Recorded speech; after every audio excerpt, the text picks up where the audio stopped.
एक गांव में एक किसान रहता था। हर बार की तरह इस बार भी उसने बहुत अच्छी फसल उगाई।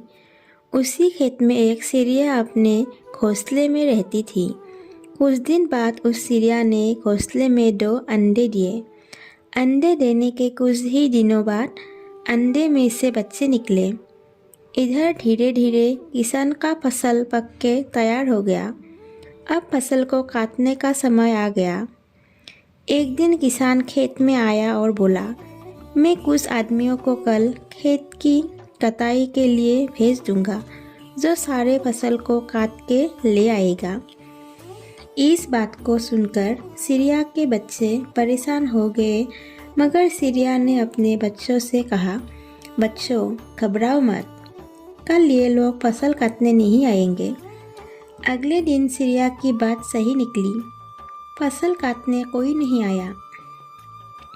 किसान फिर खेत में आया और कहा, इस बार मैं अपने कुछ दोस्तों को कल फसल काटने पक्का भेजूंगा। अब किसान की बातें सुनकर चिड़िया के बच्चे फिर डर गए और चिड़िया से बोले, माँ अब हमें खेत छोड़कर जाना पड़ेगा।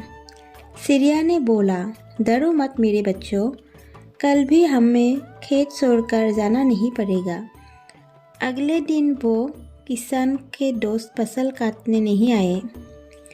किसान शाम को खेत में फिर आया और कहा, अब कल मैं खुद आऊँगा और अपने फसल की कटाई करके ले जाऊँगा। ये सुनते ही चिड़िया अपने बच्चों से बोली, बच्चों अब हमें खेत छोड़कर जाना पड़ेगा। तब बच्चों ने चिड़िया से पूछा, आप इतने विश्वास से कैसे कह सकती हो कि हमें खेत छोड़कर जाना पड़ेगा?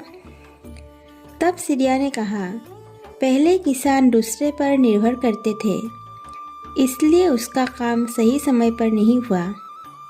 लेकिन अब वो खुद ही अपना काम करेगा, वो भी सही समय पे। इसलिए अपना काम खुद ही करना चाहिए, दूसरों पर निर्भर नहीं करना चाहिए। उसके बाद उसी रात को ही चिड़िया और उसके बच्चे खेत छोड़कर चले गए।